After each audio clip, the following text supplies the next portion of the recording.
tudo foi muito afetado, mas a ufologia também, né, cara? Nadou de braçada nisso aí. Eu acho que onde a ufologia mais cresceu, pra mim, assim, as redes sociais que mais impactaram a ufologia foi YouTube e o Reddit. Uma coisa que a gente, e o Guto fala muito, né, Guto? De que hoje a gente chegou num ponto de que um vídeo e uma imagem não são mais nada. Vale mais a palavra da pessoa, dependendo de quem ela for, do que um vídeo e uma imagem, né? Foram fotografados vários objetos. A olho nu parecia um avião. Ela teve um contato imediato, terceiro grau. Muito grande, parecia um sol.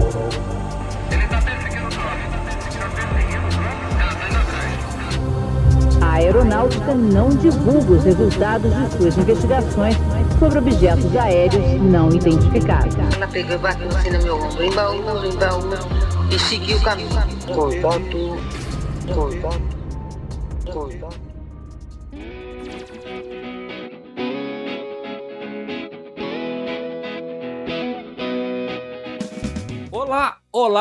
Olá, contatados e contatadas, sejam bem-vindos e bem-vindas a mais um episódio do Contato, o seu podcast de ufologia que toda terça-feira está aqui para trazer muita informação, novidade e entrevistas do meio ufológico e paranormal para você.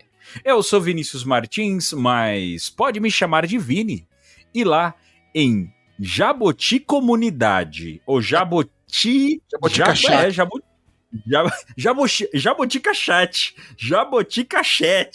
Oi, que maravilha. Gustavo Cornaccioni, como é que você tá, meu querido? Eu tô bem, cara. Tô aqui criando meu nick com uma letra de música pra dar indireta para entrar no meu ICQ. Pelo jeito, o assunto de hoje é papo de velho, né? Será? Que coisa louca, né?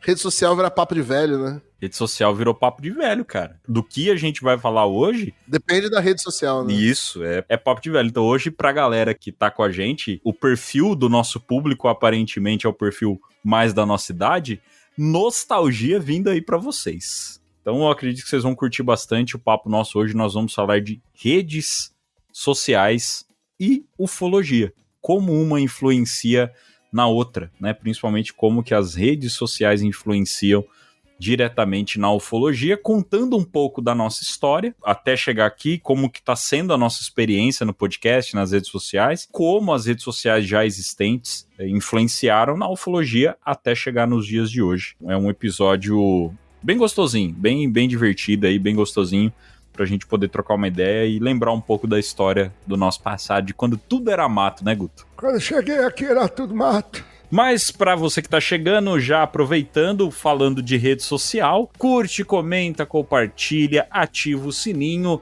e vem fazer parte da nossa comunidade, a comunidade do podcast O Contato, onde você pode interagir com a gente, conversar com a gente mais direto, e se você quiser um papo mais íntimo até com a gente, vá lá no nosso apoia-se, apoia.se/O Contato Podcast, e com um valor bem baixinho, o valor de um superchat, você consegue fazer parte do nosso grupo secreto do WhatsApp, que já tá bombando, já tem uma galera lá trocando altas ideias, e você também pode fazer parte dele. E se você quiser até apoiar com um pouco mais, fique à vontade também, beleza?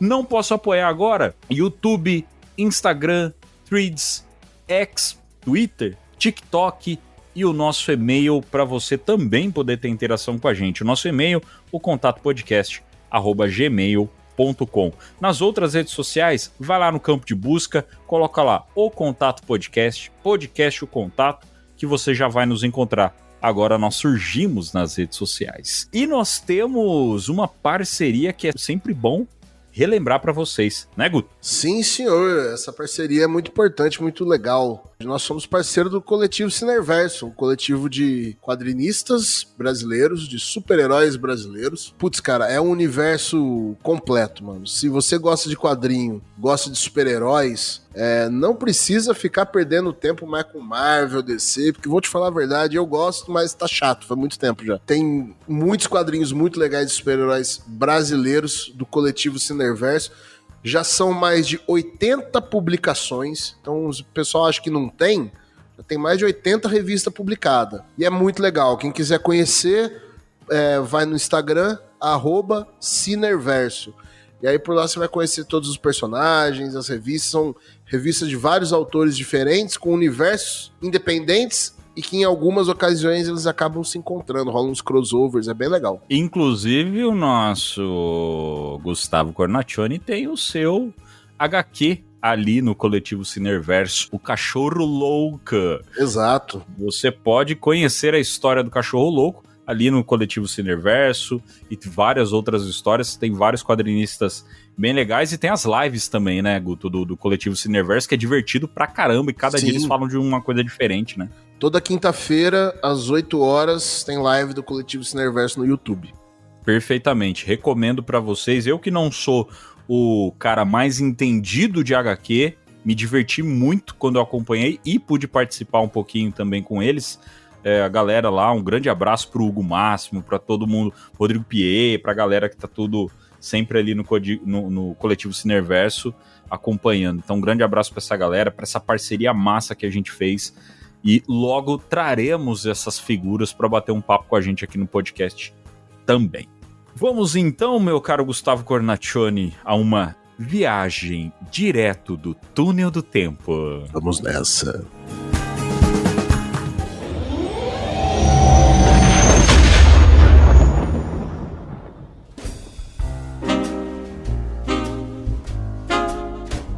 Guto, então, pra gente começar o nosso primeiro bate-papo aqui, nosso chat.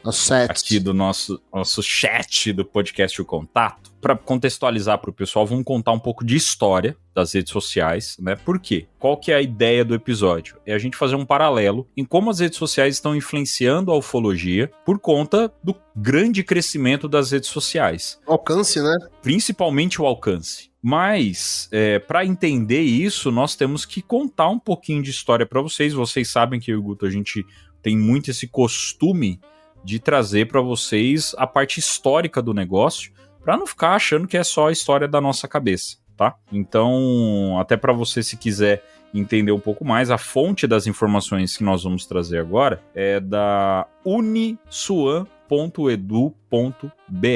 tá? Você procura lá a história das redes sociais na unisuan.edu.br, você encontra as informações que a gente vai passar aqui um pouco para vocês. Guto, você participou da primeira rede social em 1960? Eu participei, claro, eu tava lá, eu era a rede social.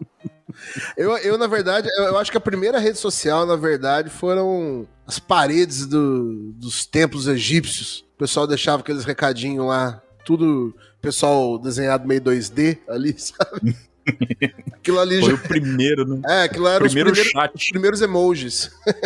O primeiro chat que teve na história. O ser humano, ele precisa de comunidade, né, Guto? Ele vive em comunidade. Por conta disso, sempre que pode, um meio de comunicação ele evolui, são criadas essas comunidades de alguma forma. Então, década de 60, por exemplo, você não tinha computador para conversar um monte de gente no mesmo lugar, mas você acabava tendo os encontros, né, de pracinha, pra gente que mora em cidade do interior. As histórias que o pessoal conta é que década de 60, 70, tinha muito encontro de pracinha. Sabe qual que era o nome disso aí? Tinha um nome. Como? Você chamava footing. Footing? Chamava footing.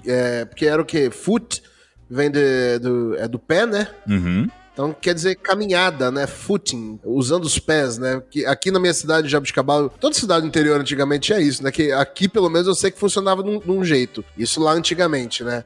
Os jovens, eles iam pra praça central da cidade, aí as mulheres caminhavam num sentido, os homens caminhavam no outro da praça, e eles se cruzavam. Aí rolavam aqueles olhares. Muitas famílias começaram assim aqui. Como que era o nome daquele programa do Silvio Santos, que era Topa Namoro, tudo por Amizade, dinheiro. né?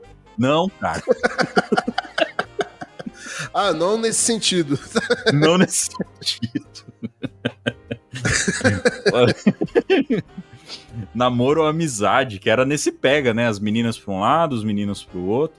Então, o ser humano, ele sempre teve essa necessidade de comunidade. Então, quando você começa a ter a internet crescendo e tornando possível várias pessoas se conectarem ao mesmo tempo, não estando presentes, começam a nascer as redes sociais. Então, em 1960, você começa a ter ali serviços semelhantes às redes sociais, naquela rede que era mais militar do que pública, né? Uma coisa que todo mundo acabava tendo. Mas já tinham ali alguns serviços de rede social. Vou trazer uma informação sobre essa primeira rede aí. Sabe quem estava envolvido na criação dela? O nome dele começa com Jacques, termina com Vallée. Exatamente. Olha, como será que eu sabia? Jacques Vallée estava aí na criação dessa primeira rede social aí. Jacques Vallée, pra quem não sabe, ele é um dos caras que... Ele não tem uma mãozinha, né? Ele tem o corpo inteiro envolvido na criação da internet, né? Ele tem uma influência muito grande em cima disso aí. Eu tô falando pelo que o conhecimento que eu tenho da história do Vallée envolvido na internet, né? Que ele se envolveu na criação de uma rede de comunicação através de computadores que chamava ARPANET, que era voltada para fins militares, né?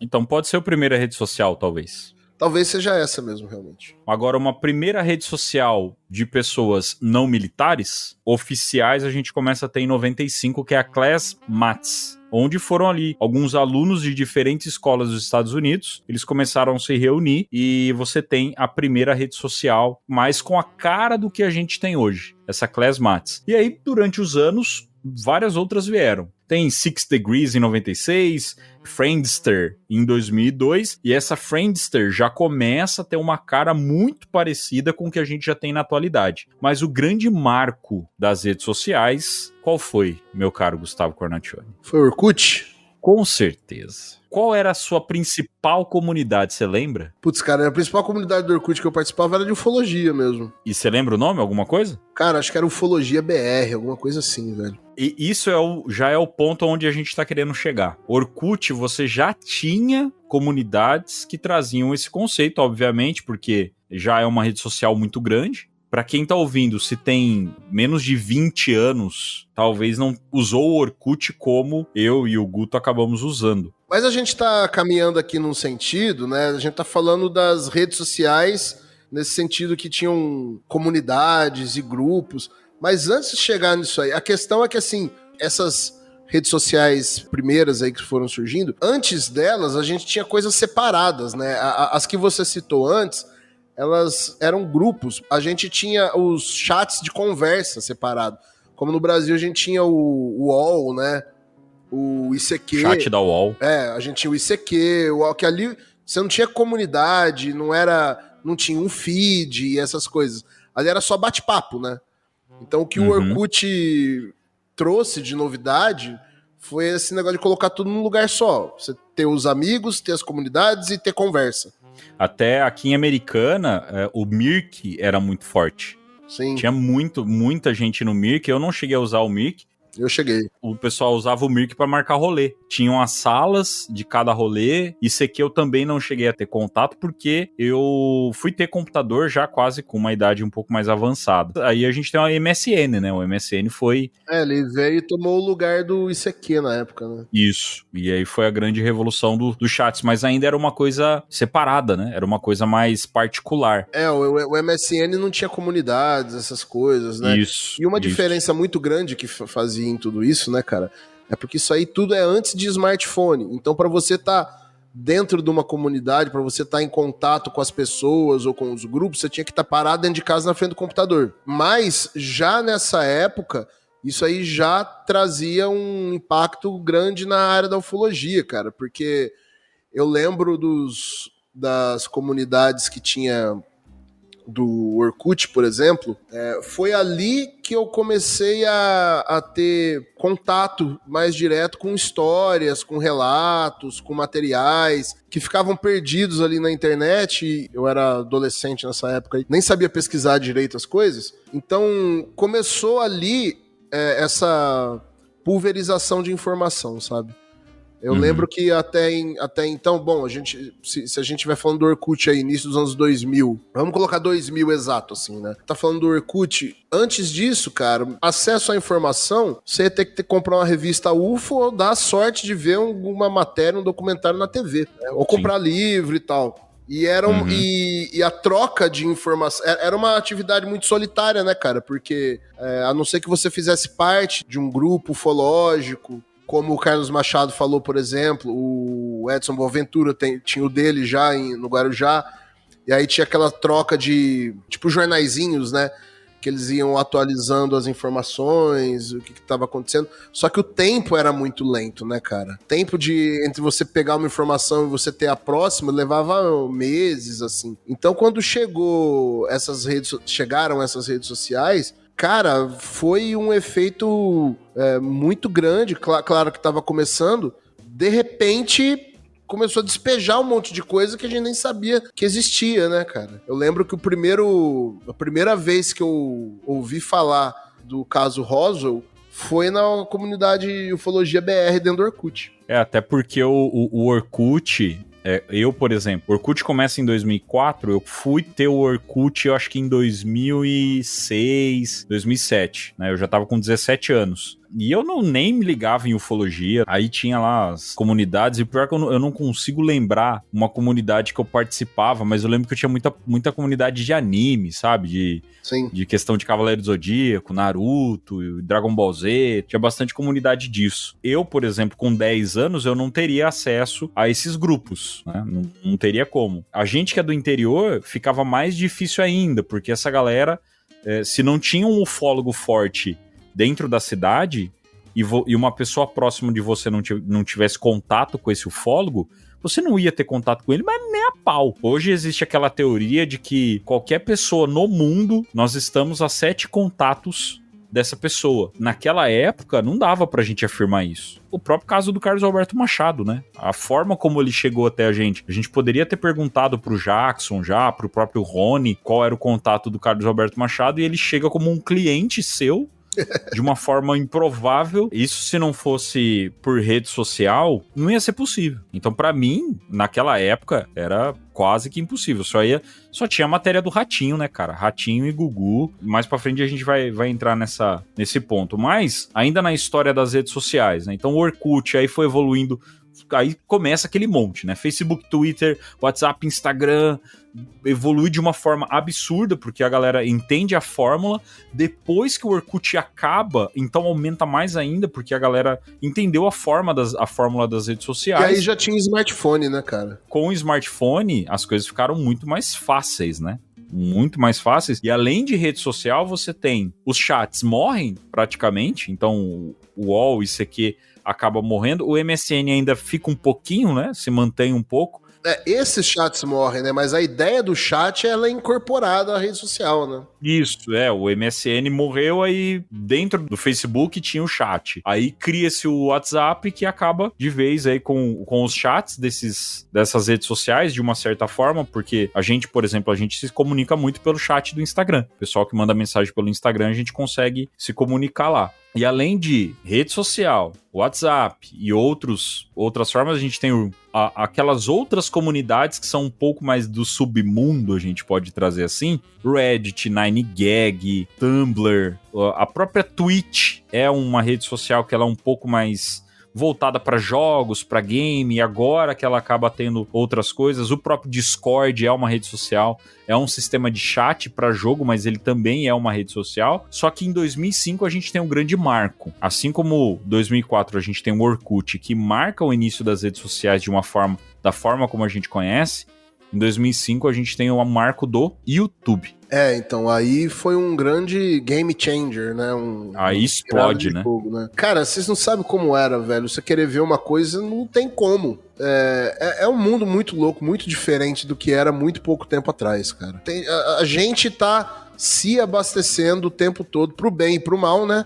Mas tá se abastecendo o tempo todo de informação lá dentro do YouTube, principalmente de vídeo, né? Mas ainda assim depois criaram as comunidades e sempre teve o chat lá também nos próprios vídeos, e o mundo, de certa forma, virou uma grande biblioteca não apenas de livro, mas de informação, né, cara? Uhum. E a ufologia, tudo foi muito afetado, mas a ufologia também, né, cara? Nadou de braçada nisso aí.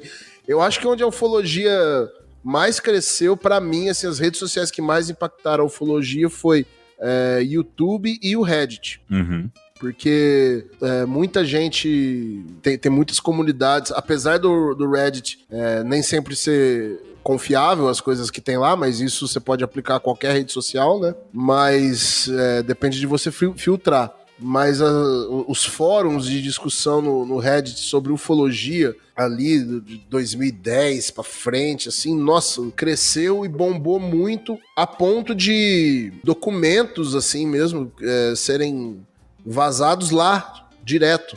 Ao invés de surgir documento em jornal, o cara postar num outro lugar, não. Postavam lá no Reddit. Como hoje, né, o pessoal posta no Twitter e tudo mais. Mas o Reddit foi muito importante também nesse crescimento da ufologia. E é aquilo, né, cara? Quanto mais pessoas foram tendo acesso a esse tipo de informação, talvez, assim, houve um crescimento do número de pessoas que se interessam por ufologia e querem estudar. Talvez esse crescimento tenha sido proporcional, né? Digamos, vou chutar uma porcentagem, assim, digamos que antes de redes sociais, 30% das pessoas acreditavam no fenômeno e 70% não. Talvez isso tenha se mantido depois das redes sociais. O que aumentou foi o número de pessoas, talvez, né? Devia ter aquele número ali que ficava meio que em cima da linha ali, que não tinha muita opinião formada. Talvez se manteve isso aí, só que como cresceu também a população mundial, aumentou, pode ter aumentado meio proporcionalmente. Eu acho que não, eu acho que hoje em dia tem muito mais gente que já considera isso mais, o fenômeno uma possibilidade mais séria do que antes, devido, obviamente, às redes sociais. Justamente porque você começa no YouTube 2005, começam a surgir ali alguns vídeos que o pessoal começa a se questionar. Tem uma história que é muito engraçada, eu não vou lembrar o ano que aconteceu. Até um cara bom, né? Qualquer momento a gente já vai conseguir trazer esse cara pra trocar uma ideia com a gente aqui, que é o Felipe Kling. Sim. O Felipe Kling, ele tem uma história muito legal voltada pra essa questão de vídeo postado na internet de ET, e isso viralizou. E a história do Felipe Kling, se eu não me engano, começa no Orkut, com ele fazendo todo um processo dentro do Orkut, e isso durou anos, a história dele. Aquela história é muito louca, né? É um agente, e ele se fazia por outro cara. Ele contando essa história é maravilhoso. A gente tem que trazer ele aqui pra falar disso. Resumindo isso aí, né? Tipo, ele criou uma ficção tão bem trabalhada que as pessoas acreditaram que era verdade. E tem Nossa, ele tem um vídeo de uma entrevista com o ET que é conhecido pra caramba. Um Man in Black brasileiro, né? O cara revolucionou mesmo as histórias aí do YouTube com vídeos de ufologia, mas era tudo ficção. Só que ele já foi um cara que ele mostrou que a gente teria que começar a apurar informações com muito cuidado, porque cada vez mais as informações vão vir pra gente numa quantidade muito grande e feitas de uma forma muito crível.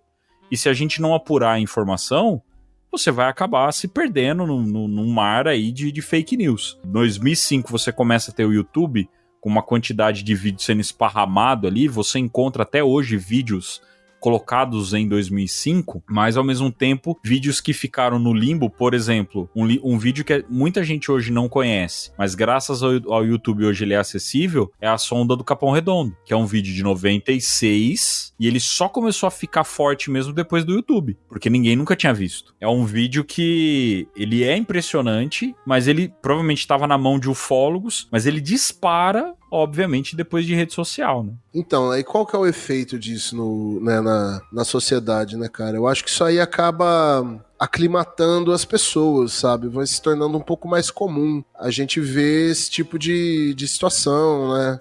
Porque eu lembro, por exemplo, que eu tinha mais ou menos uns 8 anos, primeira vez que eu ouvi falar do Bob Lazar. Passou uma matéria na Bandeirantes, assim, na época que teve que o George Knapp entrevistou o Bob Lazar, e acho que a Bandeirantes comprou aquela entrevista e passou, e era falando sobre a Área 51, né? Eu tinha 8 anos, cara, sobre isso, quando eu vi isso aí. Eu fui ver isso de novo, já assim, com 20 e tantos no YouTube. E filmes? Eu, por exemplo, fui assistir Fogo no Céu, velho, cara. Porque quando passava na TV... tava apagando já, né? Tava só bravo. Já tinha virado cinza quando eu assisti. Porque quando passava na TV, eu não tinha nem idade pra assistir. Arquivo X eu tô assistindo agora. Só via flash na TV. Então a internet, ela começa...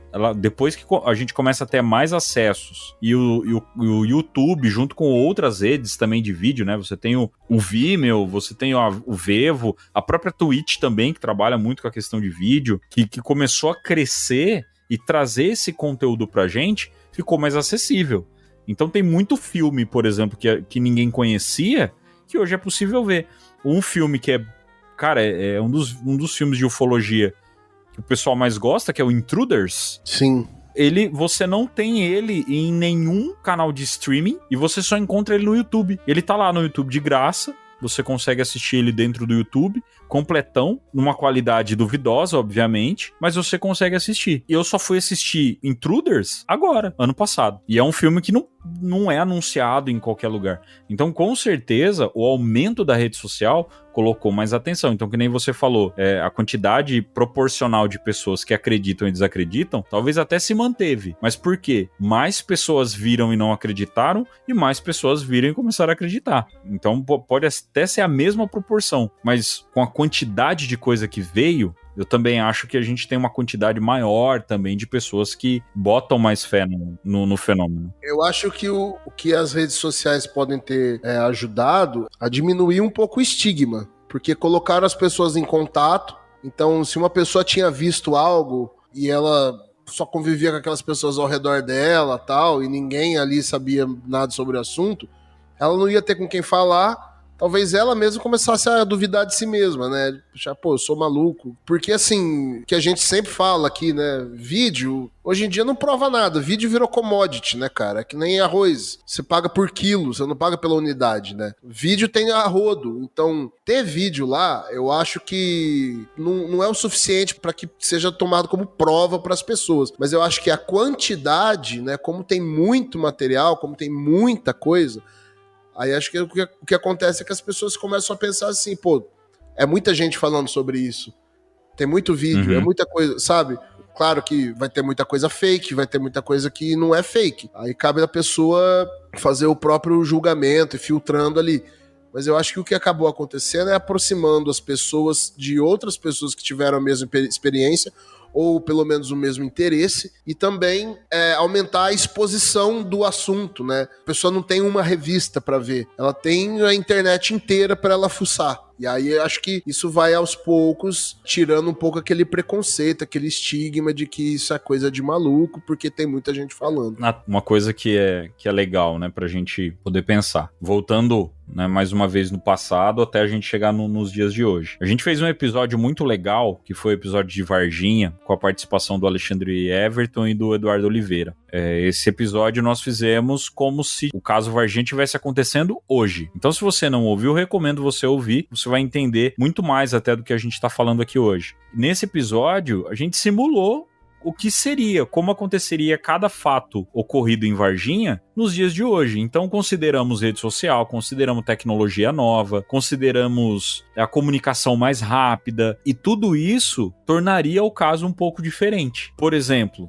naquela época, 96, a gente tem o Ratinho e a gente tem o Gugu e o Fantástico. Tinha o Comando da Madrugada do Goulart de Andrade, que esse aí já era mais legal. E era um pouco mais sério, mas... Era mais sério. Como o próprio nome diz, Comando da Madrugada. Quem via? Quem ficava de madrugada acordado. Sim, não era programa de massa, né? Agora, pra mim, jovem pequenininho, assistindo o Ratinho, com chupacabra e tudo mais, aí chega no Domingo Legal, chupacabra e ET de Varginha, só que tudo balela, tudo história da carochinha. Você vai no Record ET Bilu. Isso, aí o ET Bilu já é mais contemporâneo, né?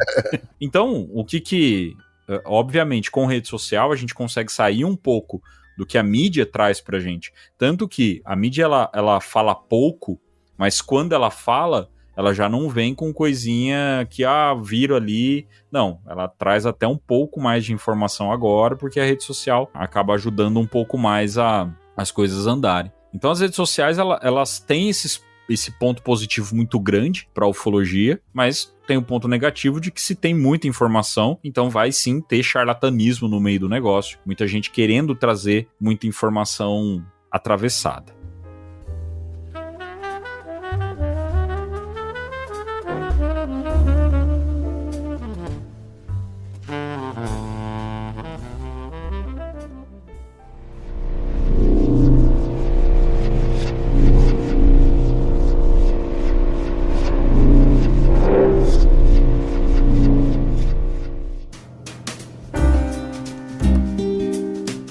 Puxando disso, meu caro Gustavo Cornacchione, nós temos que trazer uma peça fundamental da ufologia, que são os influencers.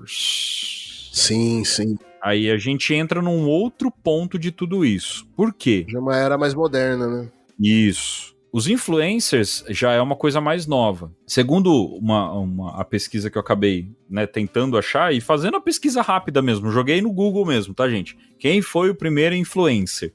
E eu achei uma matéria de um site chamado Rocontent. Tá? É um blog de influencer, tá, onde ele explica o que faz um influencer, uma matéria bem legal. E os links desse episódio, né, do que eu tô citando aqui pra vocês, eu vou deixar na publicação do episódio. Ele cita que o primeiro grande influencer que fez uma diferença maior na internet foi o Jorginho do Orkut. Eu, particularmente, não lembro, porque nessa época eu não votava, mas pra galera que já votava, esse cara foi bem famoso, porque ele fez uma campanha, na época, pra deputado. Ele tinha mais de 500 mil seguidores, só que naquela época não era seguidor, era amigo. Dentro do Orkut. Tinha galera que tinha que fazer outra comunidade ou outro perfil, porque tinha um limite. Eu não lembro qual que era o limite que tinha lá, mas a pessoa atingiu o limite, ela tinha que fazer um outro perfil para poder ter mais gente, e assim consecutivamente. E esse cara chegou a ter 500 mil amigos pela internet. Isso, para os números de hoje, já é absurdo. Imagina para aquela época, né? É. Então, alguns que estão escutando, de repente, vão lembrar desse nome, Jorginho do Orkut. Então, aparentemente, ele foi o primeiro grande influencer com a cara que a gente conhece hoje. Podem ter vindo outros. Por exemplo, o primeiro influencer que vem na minha cabeça, vai ter gente que vai falar, meu Deus, nossa senhora. Mas na minha idade, na minha cabeça, é o que vem na minha cabeça agora, gente. Foi o Felipe Neto. Foi o primeiro que vem na minha cabeça aí, 2008, 2009... que aí o YouTube já tá um pouco maior. Foi o primeiro grande influencer que apareceu pra minha geração, tá? Mas no Orkut esses caras já surgiram. Entrando na questão ufológica, hoje, trazendo pros dias de hoje, nós temos os influencers de ufologia. Você se considera um influencer, Guto? Não sei. Sei. Acho que as outras pessoas que têm que falar isso, acho que não ainda. Até trazendo o contexto da internet do que é um influencer. Então, um digital influencer é um profissional que produz conteúdo na internet sendo capaz de influenciar a sua base de seguidores a partir do seu comportamento. De certa forma sim, né? De certa forma acabamos sendo. Isso, é isso que eu ia falar. Então, nós dois acabamos sendo, sim, influencers de ufologia. Por quê? A gente traz um conteúdo, as pessoas escutam, elas escolhem se vão aceitar ou não. Então, se você que tá ouvindo, você não gosta do que a gente fala, tá tudo bem, cara. Ok, então tá joia, beleza, fique em paz, pode seguir outra pessoa, pode acompanhar outro conteúdo. E vão ter pessoas que vão não seguir. Do mesmo jeito que, como eu citei Felipe Neto, tem gente que segue ele porque gosta dele, e tem muita gente que não segue ele porque não gosta dele, e ponto. Isso é um influencer. Só que o que acontece?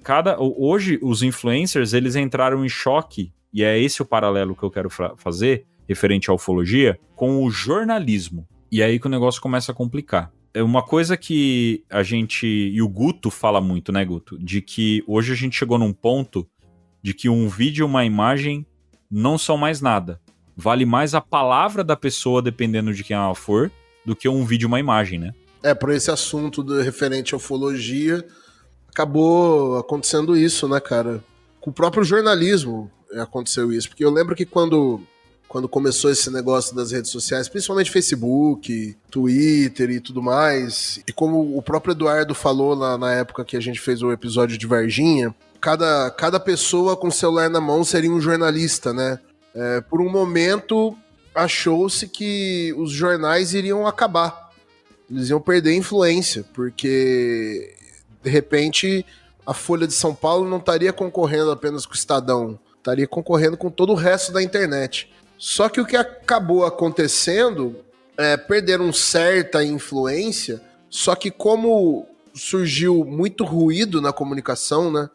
Muita gente falando coisas opostas sobre o mesmo assunto, muita fake news, muita informação não comprovada e tudo mais, as instituições jornalísticas que já existiam, né, que estavam no mainstream, elas acabaram se fortalecendo de certa forma, porque pelo peso que elas já carregavam, pelo nome, por ser uma instituição grande, profissional, elas acabam validando algo que é dito. Então, assim, uma informação que a gente traz aqui num podcast de ufologia tem um peso. Não importa o tamanho do podcast.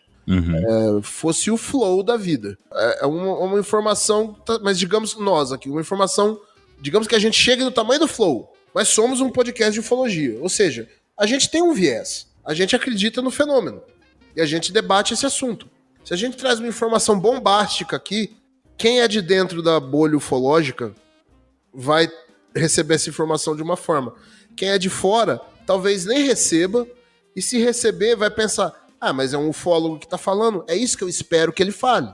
Agora, quando essa informação é dita por uma fonte, abre aspas, imparcial, porque eu não estou falando que seja, eu não acredito que nenhum jornal é imparcial, nenhuma mídia é imparcial, mas, digamos, imparcial, como um jornal nacional, que tem, além de ter um alcance muito maior, é tido meio que como uma voz oficial, né? Peso é muito, muito diferente, né? O peso é muito diferente. É o que eu falei, minha mãe me elogiar, minha mãe falar, o meu filho, Gustavo, é um grande professor, é uma coisa.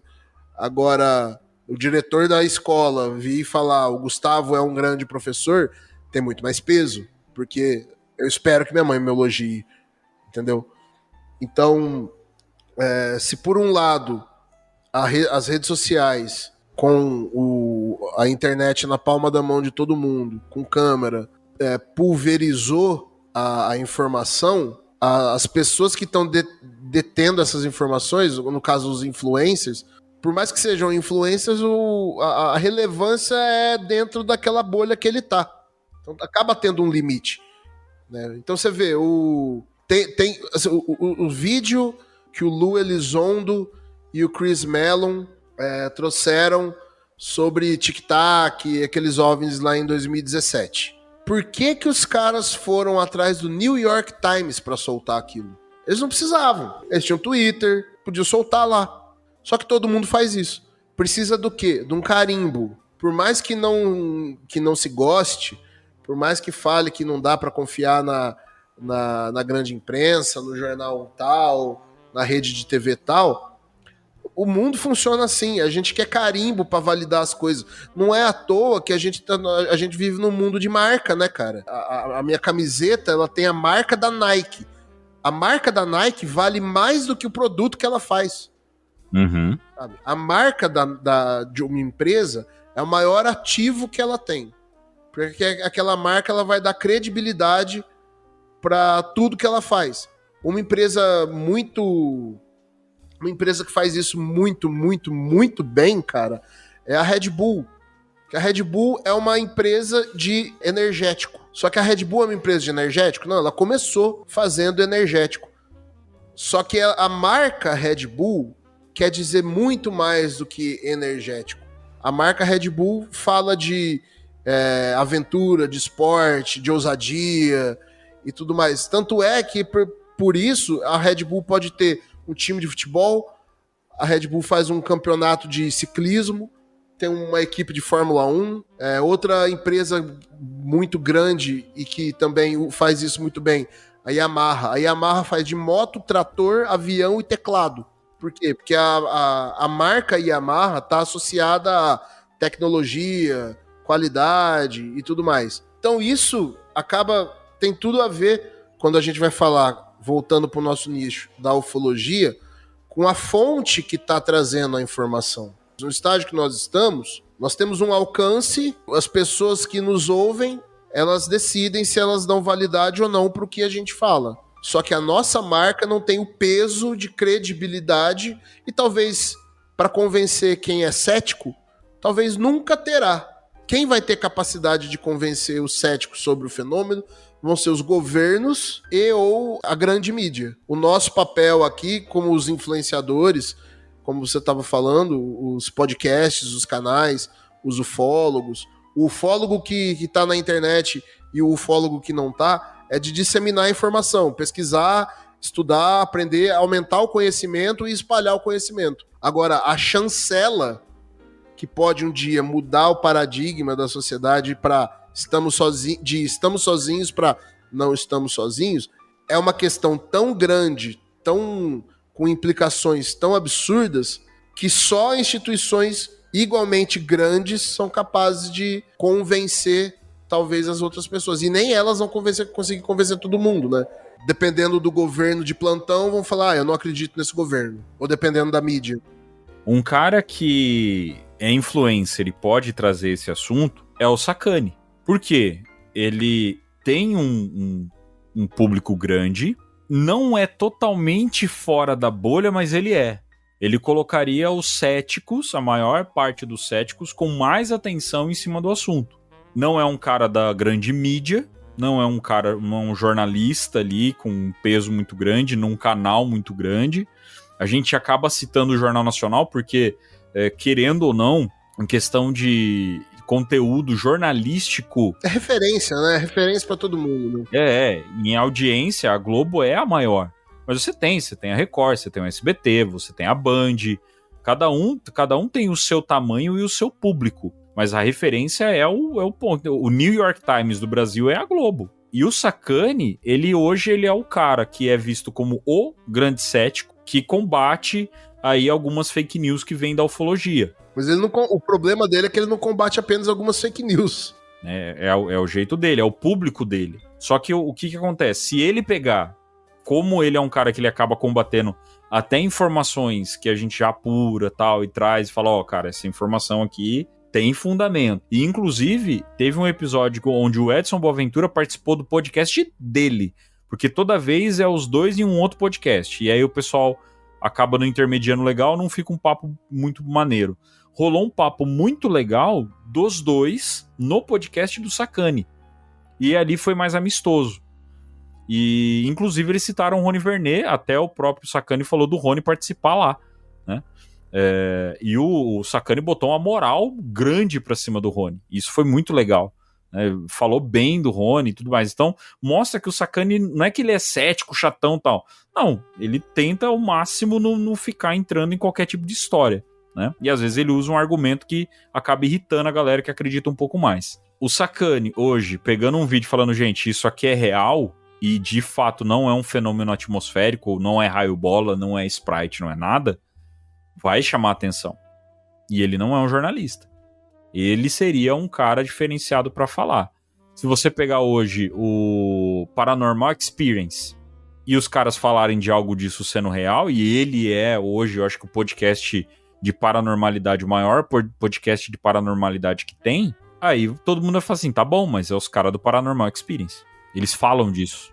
Da mesma forma que, por exemplo, assim, um ufólogo apresentarem um vídeo para ele que seja tido como um vídeo real de um avistamento de um OVNI. Se uma pessoa reconhecida pela sociedade como cético, por exemplo, Sacani vier e falar, isso aqui não é nada, isso é raio-bola. Você já espera que o Sacani vai falar isso. Agora, quando vem um ufólogo e fala, não, gente, isso aqui é raio-bola, aí o impacto é maior, entendeu? Por isso que o debate é importante entre os lados que não deveriam ser opostos, mas que estão meio que posicionados como lados opostos hoje em dia, né? Isso aconteceu muito recentemente aí naquela live que o Birajara fez, né? Falando a respeito do caso Varginha, que causou um auê dentro da comunidade de ufologia, né? Porque muita gente não gostou e tal, porque ele é um ufólogo, uma pessoa que sempre foi reconhecida como um ufólogo, falando o oposto do que a ufologia veio estabelecendo a respeito de Varginha, né? E precisa ter esse choque também, né? Pra gente ir aparando as arestas e tal. Não dá pra ficar falando que é só tudo uma coisa. Tem que ter o contraponto também. Tem que ter. E é justamente quando o oposto reconhece aquilo que o outro lado tá falando, que os consensos vão sendo formados, sabe? O que tá difícil hoje em dia é chegar em consenso nas coisas.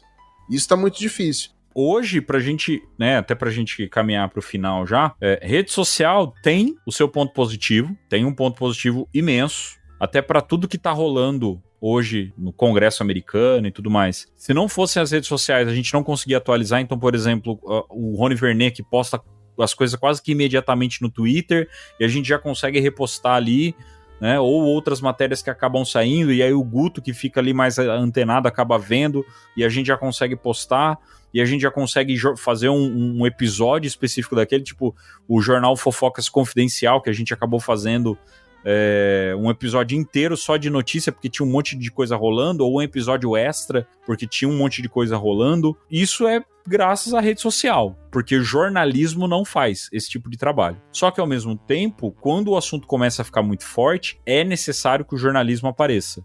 Porque se não houver o trabalho profissional do jornalismo, o assunto cai no limbo. Um exemplo foi o vídeo lá do ET de Varginha, que virou um bafafá, dentro da bolha ufológica. Só que o assunto ele foi tão mal trabalhado, uma coisa tão mal colocada, nem saiu da bolha ufológica.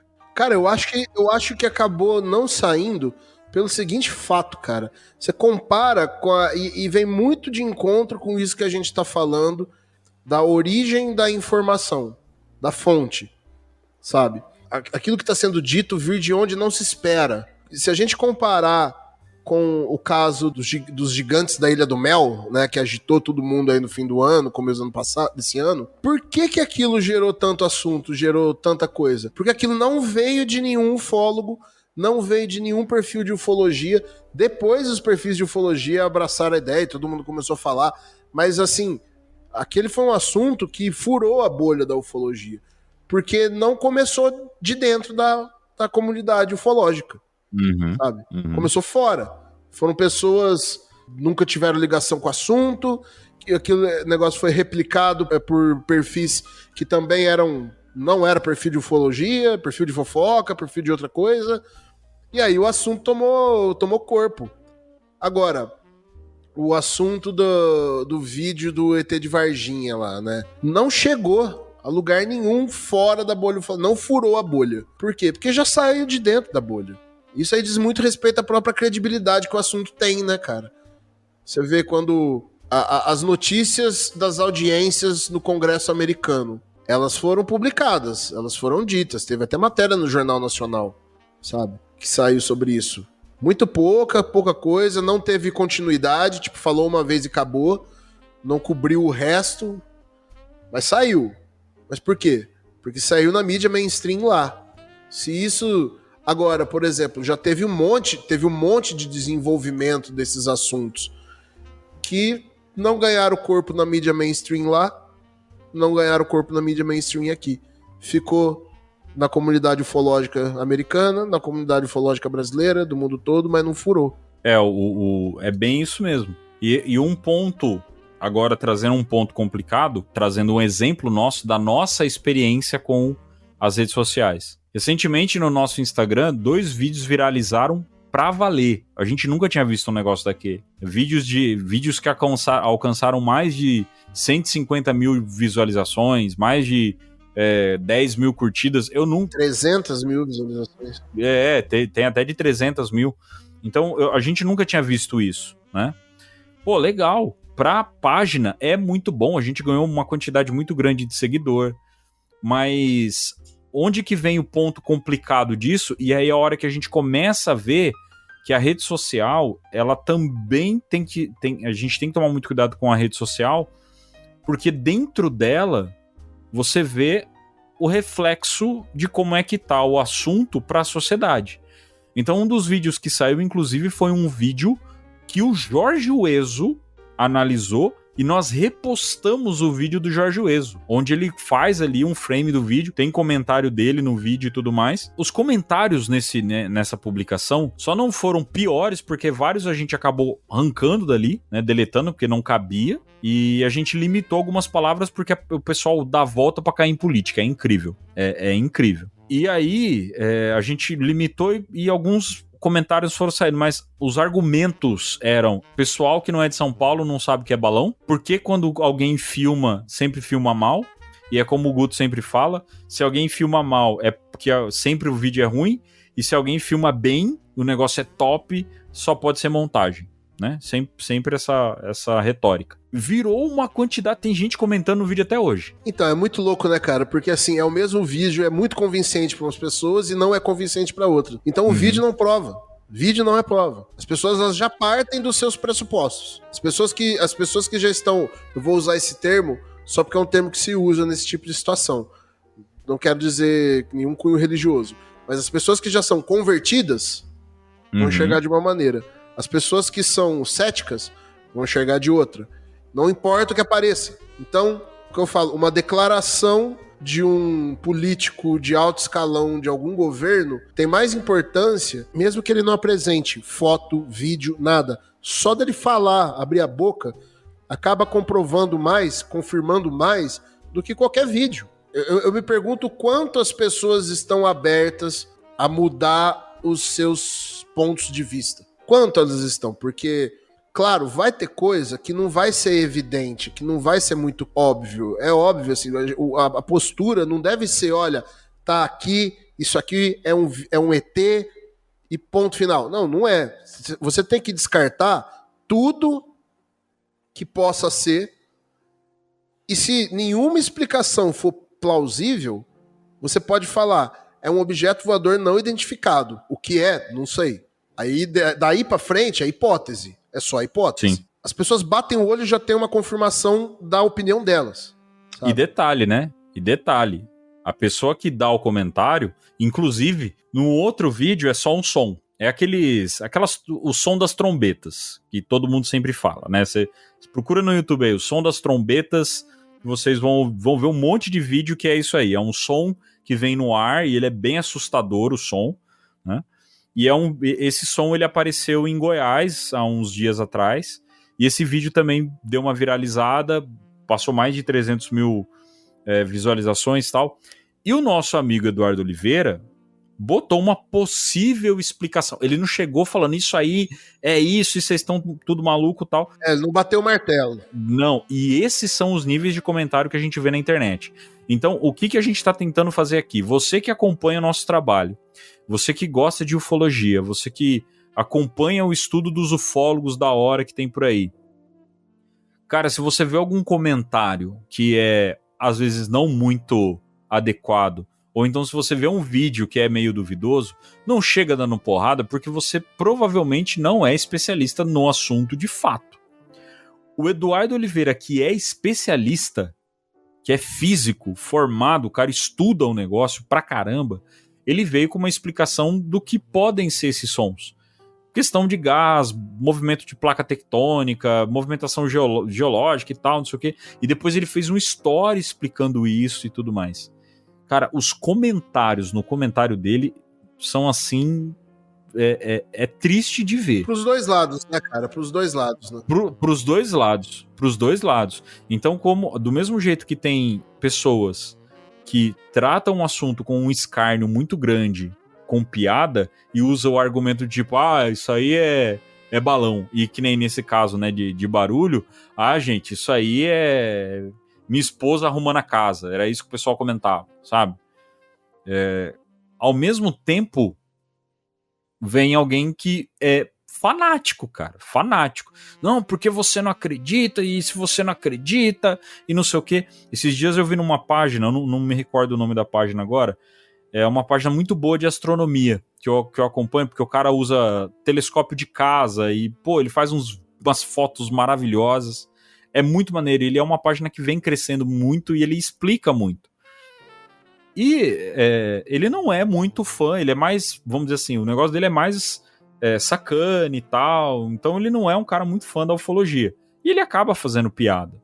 Né? Do mesmo jeito que a galera da ufologia faz, da ufologia faz piada com o Sacani. Né? Do mesmo jeito. Só que ele postou um negócio esses dias que eu falei, cara, pra quê? Ele fez uma piada com a ufologia, né, num post dele lá. Nossa, o cara conseguiu ser radical na ufologia e falar de política em um único comentário. Foi incrível, assim, eu achei... Falei, cara, a pessoa usou da ufologia pra falar de política, um negócio nada a ver, nada a ver. Aí eu até comentei pra ele, falei, cara, até pra falar de ET tá complicado. Porque até dentro do papo de ET você tem o pessoal falando disso. O pessoal dá uma volta pra falar de política e não entra no assunto, não estuda o assunto. Então se você gosta do assunto, você gosta do papo, cara, vê o vídeo, não é, a tua opinião não bate com aquilo ali e tal. Se você quer se manifestar referente àquilo, use palavras que não sejam agressivas. Saiba se comunicar. O problema das pessoas é que elas não sabem se comunicar. E o problema foi agravado porque rede social é uma ferramenta de comunicação, né? Então aí gera muito ruído. Dificuldade de comunicação existe desde que a comunicação surgiu, né, entre os homens. Com a atomização, a pulverização das redes sociais e todo mundo tendo uma plataforma para falar, isso aí foi elevado à enésima potência, né, cara? E dentro da ufologia, que é um assunto que já é controverso, que já é tratado muitas vezes com chacota, ou outras vezes, no mínimo, com desconfiança. Tratar com desconfiança, beleza. Acho que é saudável. O ufólogo tem que ser desconfiado. É prudente, né? Todo ufólogo tem que ser primeiro desconfiado. Agora, você tem que ser desconfiado para tudo, né? Se alguém te fala que uma coisa você tem que, me explica por quê que você acha que é isso ou aquilo. Aquele som no céu era efeito de movimentação de gases na atmosfera. Tá, legal. Eu não entendo isso. Me explica por quê. Ou então a pessoa vem, não, isso aí é sinal da volta de Jesus. Tá, legal. Me explica por quê. Sabe? E o problema que foi a grande crítica do Birajara à ufologia, e essa crítica está muito ligada ao que a ufologia foi se tornando, principalmente depois da chegada das redes sociais, que é o que ele fala que do comportamento religioso, né, na ufologia, ou do comportamento fanático, né, não religioso, não crítica à religião, mas o comportamento fanático, né, de que tomar as coisas como dogmas, né. Se a ufologia, quase todos os fatos da ufologia não tiveram comprovações científicas, como é que você vai tomar alguma coisa como dogma? Aí você está deixando de ter qualquer comportamento científico, né, de análise, de estudo, de pesquisa, tá tomando como um dogma. Olha, Roswell aconteceu. Tá, mas por quê? Não, porque falou no livro tal. Tá, mas é confiável? Dá pra confiar? Qual foi a fonte? E a mesma coisa pro contrário, né? Não, Roswell não aconteceu. Por quê? Por causa... Não, mas... Sabe? Então tudo tem que analisar. O problema é que as pessoas estão muito imediatas, né, cara? Todo mundo já sabe, ninguém lê, ninguém se aprofunda muito na coisa. Então tem que dar uma respirada, e a gente tem que lembrar que lá na Grécia Antiga já teve um cara que veio e que falou, tudo que eu sei é que eu não sei nada. Ainda mais esse assunto. Não, e outra, né, Guto? Eu acho que até pra gente poder finalizar. Pra quem ouve o nosso podcast, a todo momento vocês vão ver a gente sempre falando assim, supostamente o objeto, o suposto caso, a suposta criatura. Por quê, cara? A gente não pode confirmar nada. Ufologia não tem nada confirmado. Nada, a não ser documentação, né? Documentação, a gente tem um monte de documento confirmado. Agora, relato, casos aí onde o pessoal conta, tal, são suposições. Porque você não tem a prova cabal daquilo. Só que ao mesmo tempo, tem várias explicações que vêm para desacreditar algum caso ufológico, ou então um fenômeno, ou então um avistamento que alguém teve, que é praticamente a mesma explicação. O suposto fenômeno. É quase isso. A diferença é que quando se trata de um fenômeno natural, ou um suposto fenômeno natural é tratado 100% como verdade. Eu lembro que no episódio que a gente fez com o Jorge Ueso, né, teve uma hora que ele falou assim, isso aí é uma explicação científica, só que é uma explicação ruim. Não é porque ele usou essa frase, né, que não é porque existe uma explicação científica para tal coisa que necessariamente seja aquilo. Por exemplo, quando a gente vai analisar algum vídeo, a gente está fazendo isso no momento, né? Mandam um vídeo pra gente, a primeira coisa que a gente faz é, quando foi, onde foi, data, hora, tal. Vamos analisar se tinha algum voo ali na região, um avião, um helicóptero, alguma coisa. A gente vai analisar. Mesmo que tenha um avião passando ali naquela hora, não quer dizer que aquilo que está aparecendo ali na imagem seja o avião. É só mais um indício, é só mais um dado, uma informação para a gente construir uma tese. E uma tese não é um fato, é uma hipótese. O que a gente faz aqui, quando são relatos, quando a gente vai falar de coisas que são baseadas em relatos e vídeos, essas coisas a gente trata como suposto, né, um suposto avistamento, suposta queda, tal. Agora, mesmo que não haja uma comprovação concreta, há indícios, né? Quando você vai investigar um crime, uma pessoa ela é suspeita de ter praticado um crime. Às vezes, se houver muitos indícios de que foi ela, isso pode ser utilizado para condenar essa pessoa. Pode não haver um fato concreto, uma prova cabal, mas pode ter tantos indícios para levar a gente a concluir alguma coisa, que aí vai depender do juiz, vai depender do júri, né? Então você constrói um caso. Na ufologia acaba sendo a mesma coisa. Tem uma prova concreta, olha, é questionável. Agora, você tem documentos de ex-presidentes americanos tratando sobre o assunto. Você tem documentos da Força Aérea Brasileira. Você tem documentos de políticos e militares americanos, documentos do mundo todo, das forças aéreas, relatórios e tudo mais. Isso é prova? Pode não ser, mas são muitos indícios levando a uma hipótese, a uma tese. Então, baseado nesses indícios, a gente pode falar sobre o assunto. Muito bem, meu caro ouvinte. Esses são os pontos de vista meu e do Guto referente à questão de rede social, toda a questão da ufologia perante as redes sociais, a evolução das redes sociais, e isso, com a evolução da tecnologia, a inteligência artificial, isso vai se tornar cada vez mais frequente esse debate, e um debate extremamente necessário para às vezes a gente parar, pensar um pouco e refletir sobre como anda a nossa ufologia hoje e como deve ser o nosso debate referente ao assunto.